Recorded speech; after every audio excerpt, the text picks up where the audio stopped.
Nah, sekedar update lagi teman-teman. Pukul 10 lewat ini tadi pada saat sedang ada kemacetan ini sudah ada 2 patroli jalan raya, polisi dengan mogenya sudah 2 lewat di jalur paling kanan. Mudah-mudahan bukan insiden yang kita tidak harapkan ya teman-teman. Semoga dilindungi semuanya para pemudik, baik yang menuju ke timur maupun ke barat.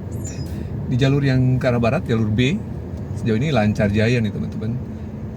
Jalur yang menuju ke Jakarta di Japek 1.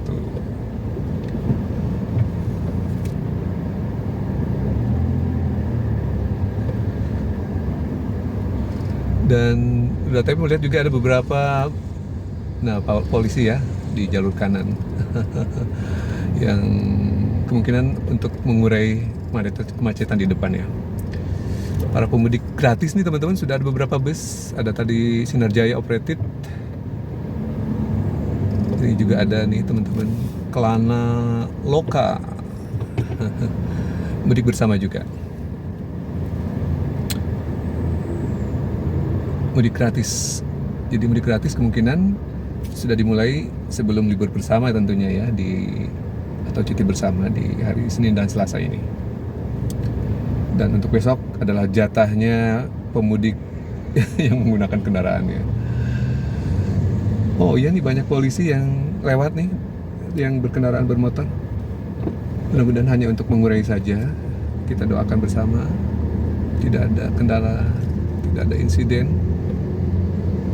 Semua ingin bertemu dengan keluarganya di kampung ya, bersilaturahim dalam keadaan fitrah pastinya, setelah kita berpuasa selama 1 bulan. Hari sukacita. Mungkin kalau yang KHGT artinya sudah bisa diprediksi hari Jumat, berarti tinggal Rabu, Kamis 2 hari lagi puasanya ya. 3 hari dengan sekarang yang sedang dijalani. Dan sebagai informasi saja, ada cuti bersama juga pasca Lebaran di hari Senin dan Selasa. Asik banget nih buat explore di tempat mudik ya. Biasanya tempat wisata di area kampung halaman ramai diserbu oleh pemudik. Dan UMKM di sana mendapat berkah untuk oleh-oleh misalnya ya, penganan-penganan yang khas di daerah pemudik. Tujuan mudik menjadi tempat atau menjadi bahan yang harus dibeli sebagai tanda bahwa sudah mudik. Berbahagialah bagi teman-teman yang masih memiliki orang tua di kampung. Biasanya sih disiapkan oleh-oleh ya. Oleh-oleh daerah. Yang pemudiknya membawa makanan dari kota, biasanya ya, selain baju lebaran pastinya, kue-kue, cookies gitu, ataupun kurma. Pulang baliknya membawa oleh-oleh dari daerah. Ada apa saja nih teman-teman. DTP suka bawanya, diulang lagi nih. Biasanya memang tradisinya sama sih. Setiap tahun ada gula merah dalam bentuk bonjoran. Kalau dalam Sunda itu ada di-pack oleh daun kelapa atau daun nira yang udah mengering. Isinya 10 ini ya, 10 cincin, 10 lingkaran ya. Gula merah, wah khas dari asli tuh teman-teman, dari lokasi kampung halaman DTPM, diproduksi oleh petani setempat ya, petani nira, kemudian dikonversi menjadi gula merah. Ada juga opaknya tapi tidak dalam bentuk yang sudah matang ya, yang siap digoreng, artinya bisa disimpan untuk beberapa bulan ke depan, digoreng bertahap. Nah gitu. Ada juga rengginang sih udah jarang ya, rengginang, tapi opak tuh sering nih. Opak itu penganan mentah dari singkong gitu ya, singkong yang sudah dihaluskan di tanak ya, lalu dijemur gitu. Nah, sudah dijemur itulah kita siap goreng. Lalu ada juga keripik pisang. Di Produk TPM kebetulan di belakang rumah banyak pohon pisang kepok. Selalu ada di oleh-oleh, yaitu keripik pisang bikinan sendiri, bukan beli. Ada juga ikan. Nah, ikan goreng nih, ikan mujair atau ikan nilem kecil-kecil ya. Ada juga ikan, kalau beruntung orang tua masih menebar bibit gurame, kadang juga ada guramenya. Jadi gurame sudah digoreng ya barangkali setengah matang ya, nggak terlalu matang banget. Jadi nanti bisa dihangatkan lagi di rumah untuk digoreng ulang gitu ya. Namun itu yang gurame ini agak sedikit riskan karena mungkin kitanya harus langsung balik ya, karena nggak tahan lama juga kalau disimpan di luar ruang, kecuali sudah masuk ke kulkas lagi ya. Terus ada lagi beras, pastinya tuh beras. DTPM orang tua alhamdulillah masih ada beberapa lokasi sawah hasil orang tua dulu, kakek, jadi turun temurun ya. Sawahnya masih ditanami padi, dan suka kebagian juga hasil taninya berupa beras yang sudah digiling, tidak dalam bentuk padi.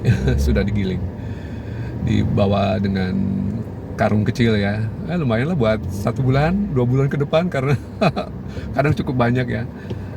Kalau kelamaan juga nanti akan berkutu, jadi membawa secukupnya. Demikian sekedar mengisi waktu, kita ingin tahu nih sebab kemacetannya karena apa. Tapi kalau lihat tadi Bapak polisi tadi sudah di jalur kanan, beberapa motor moge yang pertama 2, kemudian ada motor trail beberapa belakangan menuju ke arah timur. Semoga saja hanya untuk mengurai kemacetan, mungkin kepadatan yang sudah lumayan. Kadang ya tadi teman-teman, kalau pulang kampung itu adalah kan barangkali yang ke arah Jawa Tengah, Jawa Timur adalah perjalanan yang sangat jauh ya teman-teman, dari Jakarta atau Jabodetabek. Butuh kesiapan supir dan kendaraannya. Bila menempuh perjalanan jauh yang mungkin Jawa Tengah, Jawa Timur, harusnya kan ada beberapa supir ya yang standby, yang saling bergantian, tidak bisa mengandalkan satu supir aja. Kecuali Jawa Barat seperti DTPM yang akan kita tempuh ke Cirebon atau Kuningan ini, ya cukuplah dengan 1 orang driver. Bila mana ada mulai ngantuk gitu ya, biasanya godaannya adalah ngantuk teman-teman, bukan cabai ya, ngantuk lebih tepatnya. Ya kadang disiasati dengan berbagai hal. Ada juga kadang memang kalau memang sudah berat harus mampir ke rest area. Tapi untuk yang ke Jawa Tengah dan Jawa Timur itu kan perjalanannya mungkin 8-12 jam ya, terutama yang sampai ke Banyuwangi di ujung timur atau ke Bali gitu ya, yang sampai nyebrang. Ya tidak bisa mengandalkan satu driver, saya rasa ya. Udah sampai di Semarang mungkin ya, di sekitar Solo udah kelelahan pastinya, udah ngantuk berat. Kalau memaksakan diri akan sangat berbahaya. Dan juga kesiapan kendaraannya teman-teman, tekanan ban ya. Barangkali sebelumnya teman-teman sudah mengecek kualitas rodanya, dalam pengertian bannya, ketebalan ban gitu ya, kemudian tekanan angin. Nah itu jangan sampai over tekanan ya, karena di tol ini kan kecepatan tinggi. Bila mana terlalu maksimal tekanan bannya, akan pemuaiannya akan tidak ada ruang gitu ya.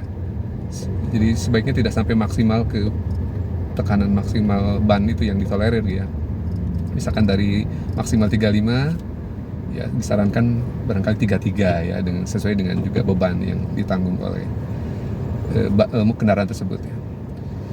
Itu tadi ada kualitas ban, barangkali tahun bannya juga harus diperhatikan, walaupun masih tebal profil bannya, juga umur bannya juga barangkali sebagai pertimbangan ya, karena ada umur ban juga ya.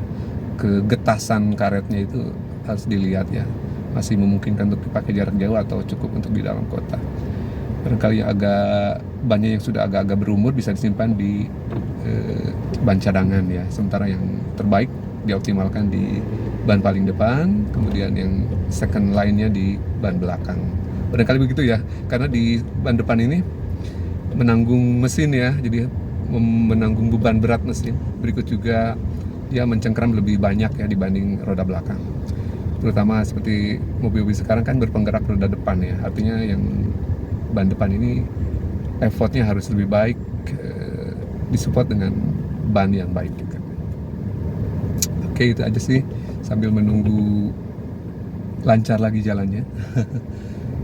Masih maju tapi tersendatnya cukup banyak nih teman-teman.